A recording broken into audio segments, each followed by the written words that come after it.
আসসালামু আলাইকুম।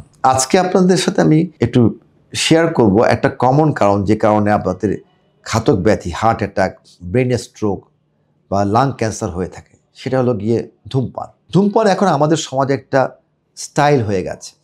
আপনি যদি তাকিয়ে দেখেন উন্নত বিশ্বে ফার্স্ট ওয়ার্ল্ড কান্ট্রিতে এখন ধূমপানের হার কিন্তু মারাত্মক কমে গেছে।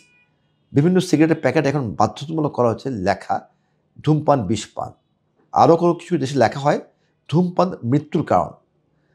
সো এত নেগেটিভ লেখার পরও অনেক সময় মানুষ বুঝতে পারে না, কারণ শিক্ষার অভাব এবং তৃতীয় বিশ্বে এই ধূমপানের মাত্রা অনেক বেড়ে গেছে। সো আমাদেরকে মনে রাখতে হবে ধূমপান এমন একটা জিনিস যেটা ত্যাগ করলে মৃত্যুর ঝুঁকি, হার্ট অ্যাটাক হওয়ার কারণ, ব্রেন স্ট্রোক হওয়ার কারণ, লাং ক্যান্সার হওয়ার কারণ অনেকাংশে কমে যায়।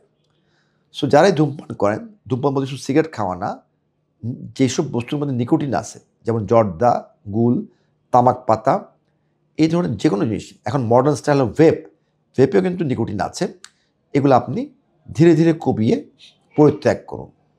ধূমপান কোনো সমস্যার সমাধান করে না, বরং এটা সমস্যাকে আরও বাড়িয়ে তোলে। ধূমপান ত্যাগ করুন, নিজে সুস্থ থাকুন, পরিবারকে ভালো রাখুন। ধন্যবাদ।